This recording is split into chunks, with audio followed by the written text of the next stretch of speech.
आज मी तुम्हाला मूग डाळ टाकून मेथीची भाजी बनवून दाखवणार आहे। त्यासाठी बघा कढई गरम करत ठेवलेली आहे। त्यामध्ये आपण अर्धी पळी तेल काढून घेऊया। तुमच्या आवडीप्रमाणे थोडंसं तेल कमी जास्त करू शकता आणि तेल गरम होऊन देऊया। तेल गरम झालेलं आहे, त्याच्यामध्ये छोटा 1 चमचा जिरे टाकायचं। तुम्ही मोहरी सुद्धा त्याच्यामध्ये टाकू शकता।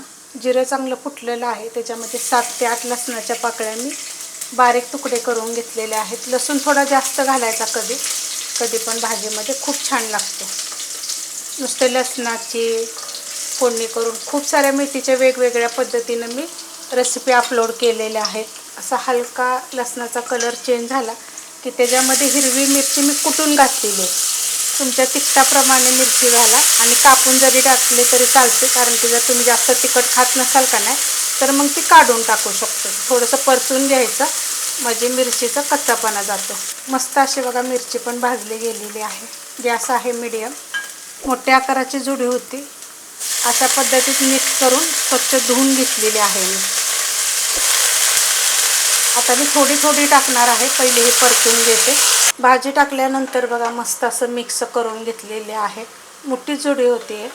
अर्धी वाटी बघा भिजवलेली मूग डाळ घेतलेली। मूग डाळ काय केली होती, 20 मिनिटं भिजत घातली होती। स्वच्छ धुवून भिजत घातली होती आणि भिजल्यानंतर पण मी स्वच्छ धुवून घेतलेली आहे। मूग डाळ चांगली भिजली पाहिजे बघा अशा पद्धतीमध्ये। खूप रेसिपी मी टाकलेल्या आहे, शेंगदाण्याचं कूट वगैरे टाकून छान लागते। अशी साधी पण टाकलेली आहे, मिठाची टाकलेली आहे, सगळ्या रेसिपी आहेत। परतून घेते।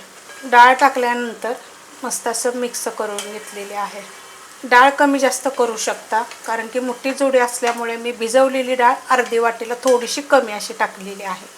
कारण ही डाळ का नाही बघा आता अशी आतमध्ये पूर्णपणे अशी मेथीच्या जात नाही।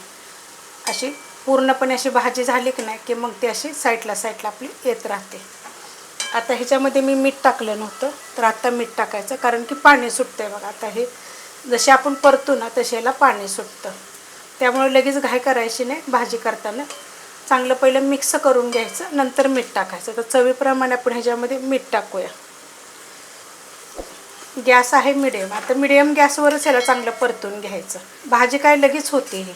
मीठ टाकल्यानंतर तर बघा जास्तच पाणी सुटतं असं, त्यासाठी पहिलं थोडं चांगलं परतून घ्यायचं, नंतर मीठ टाकायचं। का एवढं पाणी सुटलेलं आहे मीठ टाकल्यानंतर। गॅस मीडियमच ठेवायचा आणि आता हे चांगलं आटवून घ्यायचं। पाणी थोड्या वेळानं हलवायचं, म्हणजे पूर्णपणे पाणी आटलं जातं। पाणी बघा पूर्णपणे मी आटवून घेतलेलं आहे आणि डाळ पण मस्त अशी शिजली गेलेली आहे। हे बघा अशा पद्धतीमध्ये झाकण वगैरे काहीच ठेवायची गरज नाही।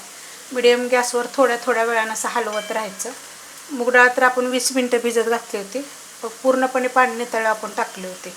मग त्याला असं थोड्या वेळानं हलवलं की नाही की मस्त अशी बघा भाजी बनते। करून बघा अशा पद्धतीने एकदा। रेसिपी आवडली तर लाईक करा, सबस्क्राईब करा, कमेंट करा आणि शेअर बी करा।